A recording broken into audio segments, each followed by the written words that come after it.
Welcome back. And cheers to Cheers. the Analog Podcast Thanksgiving special. Cheers to all of you out there, and thanks for joining us today. We are about to embark on one of our favorite holidays of the year, Thanksgiving. Here's to Thanksgiving. One day away. We get a whole week off. I'm so excited. And this year, We're heading to see family. How about you guys? I bet some of you are. Seems like the thing to do this time of year. On the analog theme, we are working through practices for living our best lives, and family is a big part of that. So this episode is all about how to stay sane with your family, and we're calling this episode Run Your Own Fest during your Thanksgiving. It's a very important theme. And I think it is the key to the success of really any group activity. But we're going to put our emphasis on family this week. Actually, I'm really looking forward to seeing my family. We've talked a couple of times on this podcast about the analog book, the new book, and will be exciting to share that. And hopefully the family will have read it. Did you buy it and then just put it on your rack and you're going to get to it someday? Or have you read it? And a lot of people have read it, which is amazing. People who are reading it, have read it, or bringing up things with us that are from the book. It means so much. It's awesome to have it out touching people and have people responding to it in the way they are. It's really great. For sure. We had my family last week and we've got your family this week. And just a little moment in between where it's just us and our family. And I think a lot of people are in the holiday mode where they're run at the end before the Thanksgiving break and haven't even sort of like gotten into what does the week look like. And then all of a sudden this freight train of activity hits. And I don't know, sometimes it catches you by surprise. So this episode is about not letting it get you by surprise. Be ready for it. Be prepared for it. And, one of the things about the holidays is we all get so run down, so burnt out, so busy, so many things to do, so many things on the to-do list. That's coming up. December 12th. But get your tickets. We do not want this to feel like an obligation. I know. It shouldn't be called holiday season. It should be called obligation season. And the whole point of the holidays is to immerse ourselves, be present, enjoy it, and particularly with Thanksgiving, be around people who you may not be often around, and hopefully love your time with them. So that's what we're going to help people with in this episode. I'm going to go off script for 1 second. And just say, when I moved to California, American Thanksgiving was like now a new thing for me because I'm Canadian. And I worked a bunch of the early ones, which was crazy now that I look back on it. But there was something really special about American Thanksgiving. I was codependent, whatever. We can unpack that later. One of the things that was so great about American Thanksgiving is that it actually does force you to sort of like slow down and just really recharge. And we get the whole week off next week. Like our school's off. We sort of shut it down. It's pretty unique and cool. It's going to be great. And then the Get Outside Friday, it is a forced time it's forced family time, but also if you do it right, it can be this amazing, magical thing where it's just like a little bit of a pause before the holidays really kick in. Speaking of kicking in, let's kick into this episode. We're talking first about how every family, when you go back to your family, you probably grew up with them. You've been with them for your whole lives. Every family has a pattern, a way of being, a system, family systems, and the dynamics that come with them. And we both are very used to them, but we also may not be that aware of them, the role in them. And let's talk about how we can settle into the family systems and maybe rise above it. At the end of the day, we're not going to change our family. We don't want to change our families. Our families are amazing. We love our families. We have great families. But I think the reality is that at the end of the day, Your sister's gonna sister, your brother's gonna brother, your friend Karen's gonna Karen. And it's not about what anybody else does around you. It's about how you show up and what you bring to the table. And I think there have been times when you're like, how do we change Thanksgiving? Or how do we think about this? Or what am I going to do here? And the thing that we only get to control is ours. And I think that the whole idea of family system is, for me, I can be straight back to the youngest child. And I like to take advantage of that because it means I don't have to do any chores. I don't have any do dishes. I don't have any of those sort of obligations that you have within the family because I'm the little one, I couldn't possibly. But it also brings up other stuff that comes from that, the infantilization, et cetera, et cetera. But you don't have to play that role anymore. And I think that's really a fun thing. One does not have to play the role that they played, and you can make the choice to do this. And as you get into a family system dynamic that might be something that drives you nuts or that doesn't work for you or that just triggers you, what are some things you can do? Yes. The number one, if you think of family system generally as the devil in this story, the thing to vanquish the devil is really just breaking the cycle.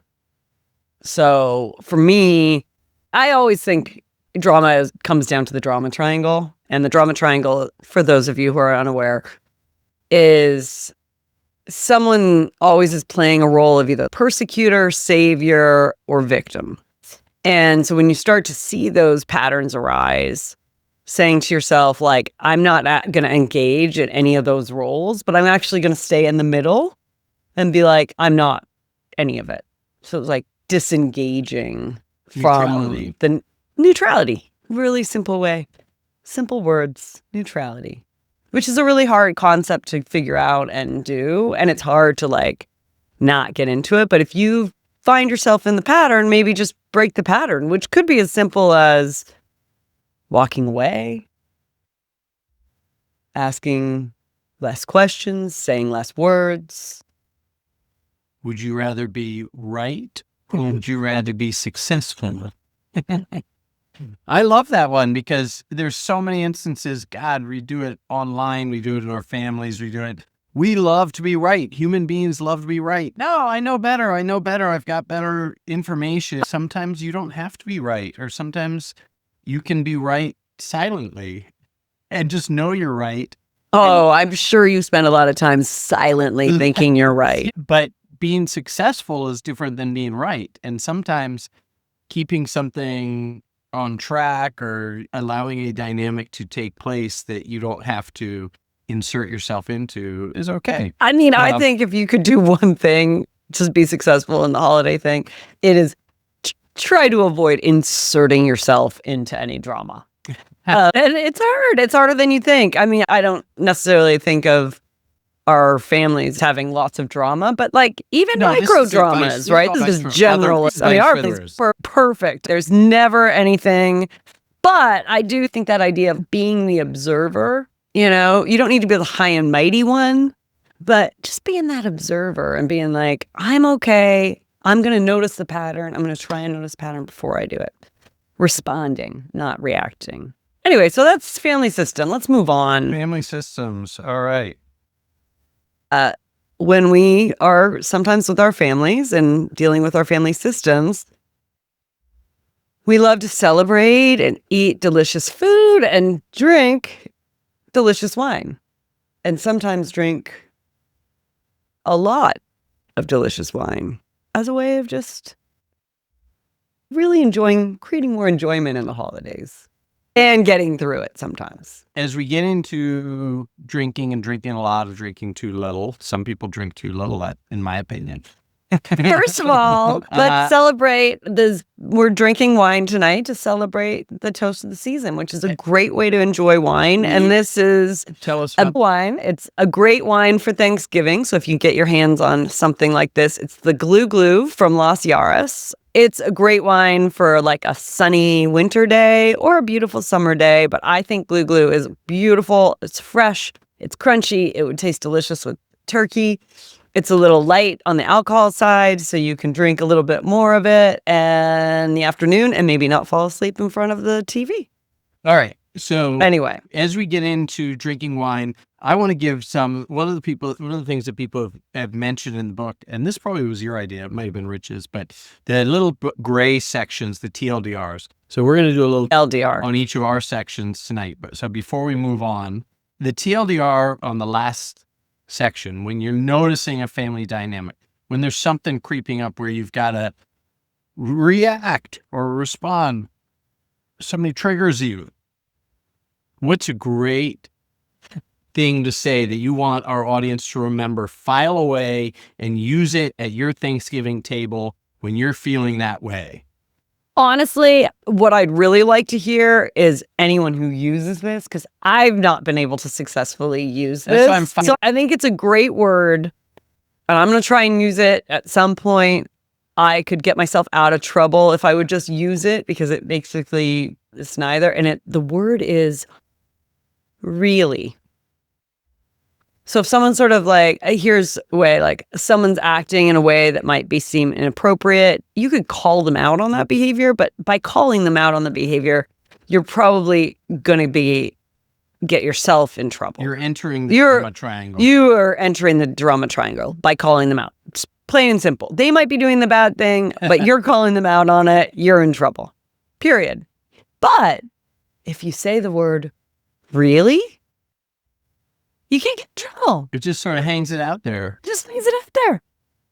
It is great, but I have yet to be able to really use it or employ it. And so maybe just think throughout the holiday season, if someone's got it and you need to bite your tongue, which is shoving those emotions down there, maybe just the word might allow you to convey a feeling that you might have, but not enter the drama triangle. So try it. Let me know how it goes. Tell us down in the comments. I'm interested. How many reallys you got? Yeah, but moving on to drinking.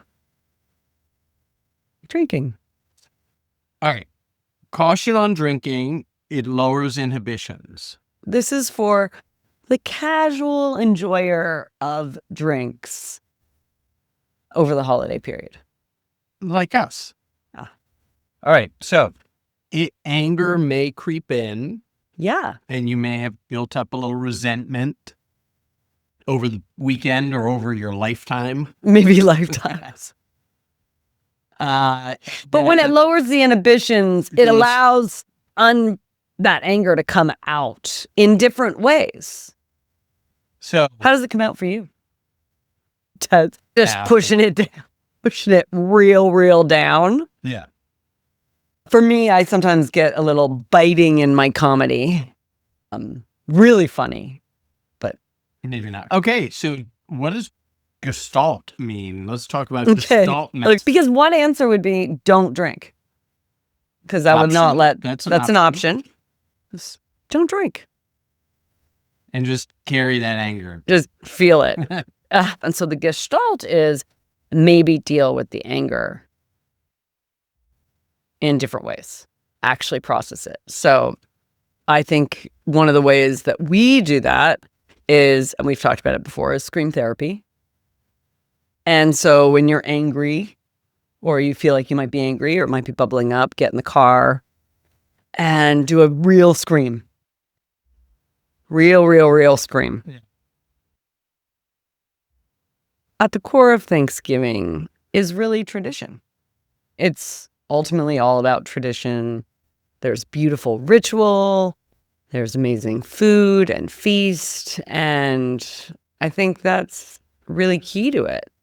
And I think sometimes it gets a little bit, people talk about the traditions, but the rituals and things start to feel a little more rote or like obligations. So how do you shift your perspective on tradition? How do you keep the traditions and vibrant for it? And that's what is so important about this holiday. I know. That's what creates the memories. That's what anchors it.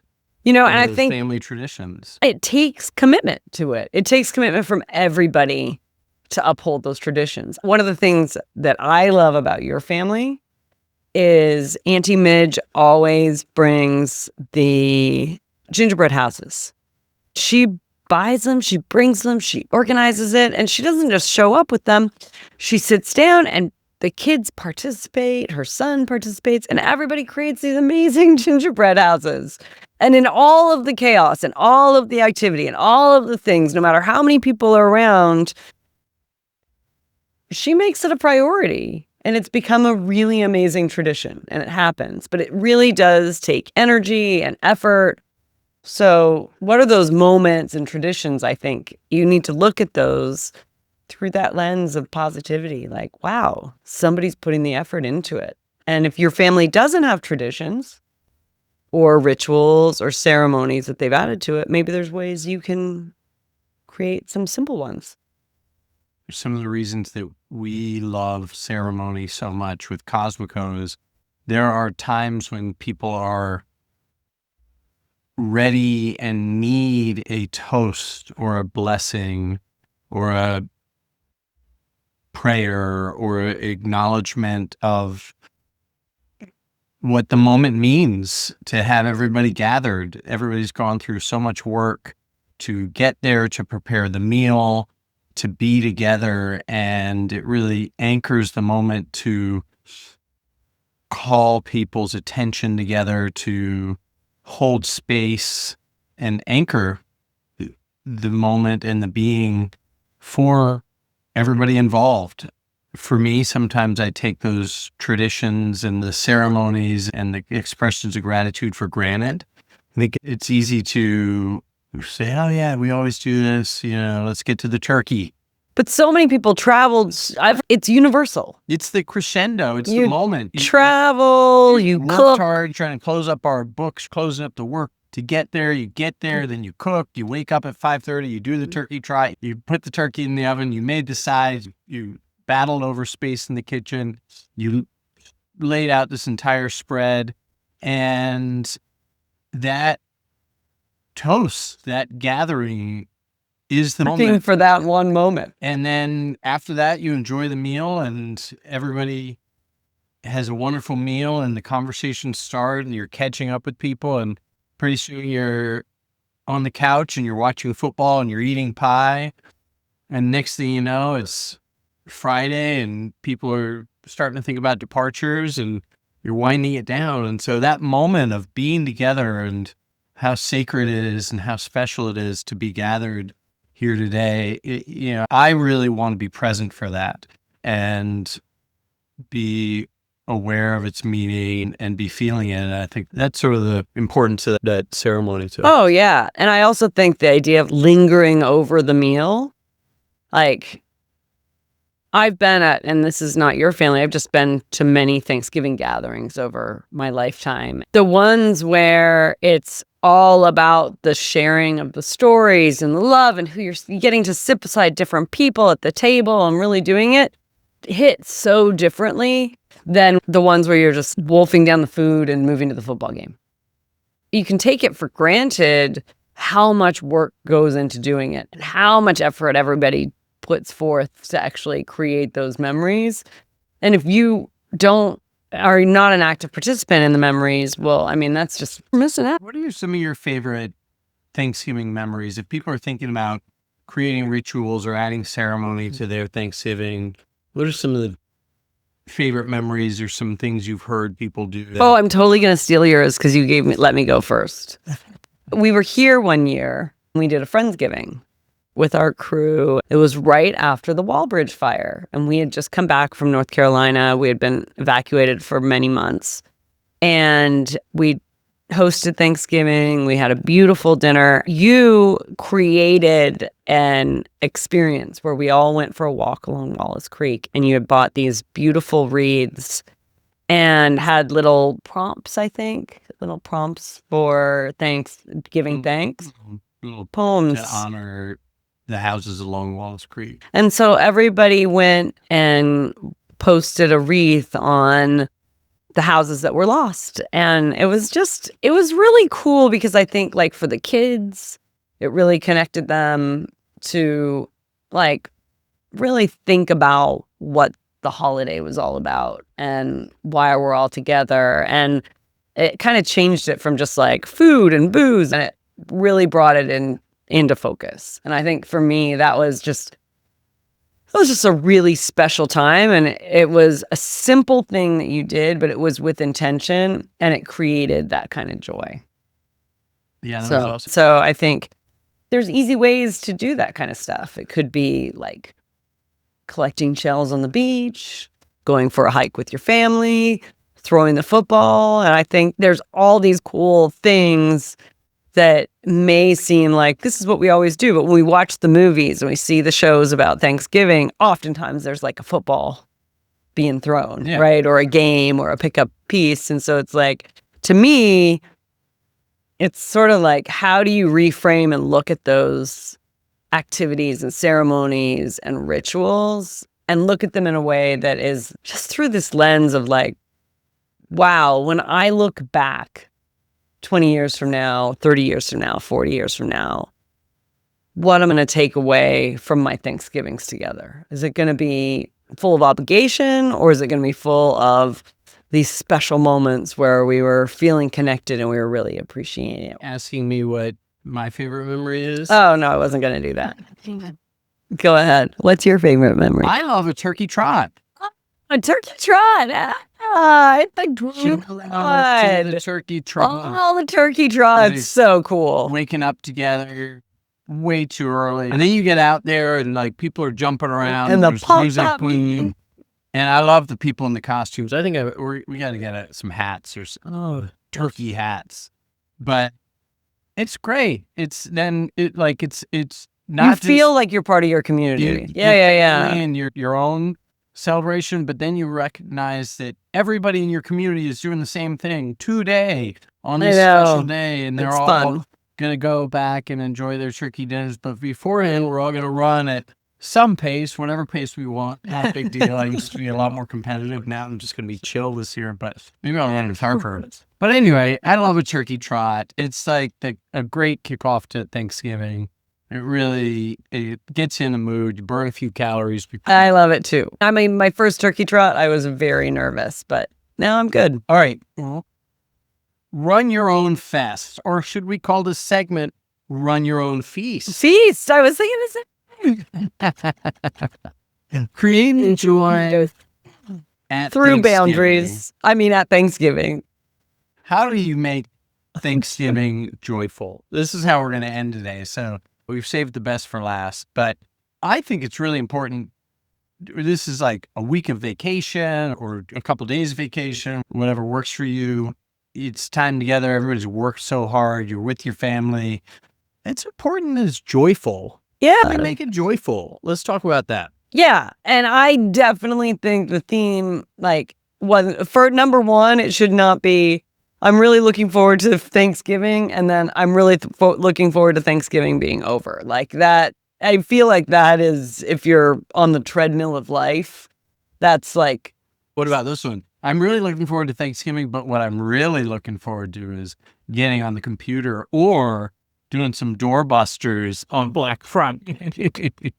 Some people love a doorbuster. Yeah. I believe they do all their Black Friday sales in advance, so you can get your presents and be present. Anyway, yeah, the shopping is cool. Anyway, moving on from the shopping, I just think approaching it and saying, how do I create joy in these moments is like just setting your intention. This is joy. I'm going to feel joyful. I am going to do things that bring me joy over this. If you set your intention, it will happen. If you approach it like, oh boy, this is going to be hard, it's going to be hard.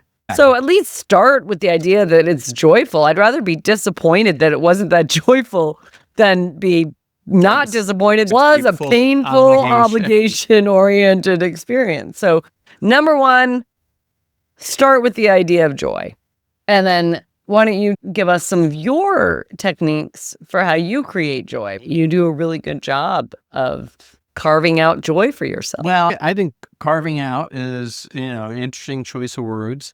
Sometimes in a family situation, I find that I need to step away. And that might be going for a walk. That might be I know this confuses my family like crazy. Maintaining a practice like my meditation or breath work or something that isn't self-practice, not a group. It's Again, my family doesn't understand. But it's okay to slip away. Sometimes like to a little Christmas shopping, go grab a cocktail or do something on my own.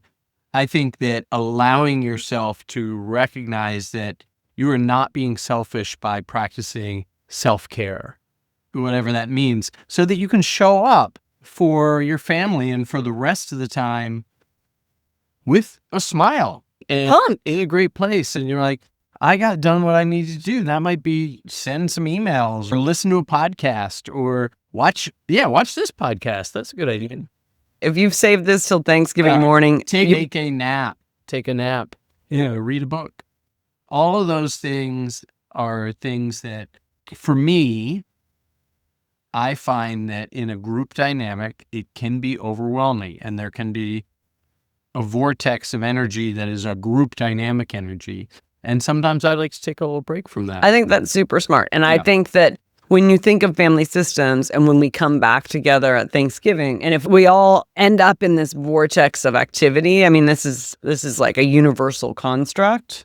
And so by just creating a few boundaries, you like do the thing that's so cliche, but put your oxygen mask on. And if you put yours on first, then you can kind of really help other people and you can actually show up and be present. I like that. Yeah. It's a really important thing. And I think boundaries make for good neighbors. And family. It's a lot easier to feel joyful when you just have little moments and break and you're thoughtful about it and you're intentional about it. Set your intention to have a joyful experience. It may not all be joyful, but that's the point. Those are the memories. Those are what your memories you're going to make, those joyous moments, and be there for them and be present for them and file them away. That's awesome. And so as we move into the closing, and I'll let you sum up some of the key things that people should take away. I love this quote that you wrote here, which is be who you want to be this year. And it really is about who you are and how you show up. Be who you want to be. I think that also is allowing for change and growth. I like that too. Because I think in a family system, it's easy to fall back into our role in that family system. And that's not always who we want to be or who we are now. It might be who we were 20, 30 years ago when we were growing up. So you're not going to be the annoying older brother this year? Oh, I'm always the annoying older brother. Somehow, some way. I always find a way to be the annoying older brother, but I will try not to be. I'll try to be just the loving older brother. All right. So what are our 5 tools that we're going to, as we can take away? Number 1, be the observer. And if you see a family system or a pattern happening, observe it. Observe yourself. Observe how you feel. How about don't react? Neutrality. Try to not be reactive. Don't react. Clear the anger. Ooh. Walk, do some scream therapy. Punch a pillow. Whatever. Don't show up without having gotten whatever you're feeling, bringing into the day. Oh, and don't shove it down. Don't shove it down. Because once you have the drinks, it's going to come up. Harper, come on in. Join us for our pod. Yeah. Recommit to the ceremony. I can't wait to celebrate Thanksgiving with you, honey. And you know what? Add joy. Add joy. You're going to bring me joy. Harper, will you just say the closing notes of our podcast? Happy Thanksgiving, everybody. A little wrap. That's right. Happy Thanksgiving. All right. Happy Thanksgiving, everyone. Great to be with you. Thanks for joining us. And we wish you a very wonderful Thanksgiving. And we'll see you in a couple weeks. Cheers.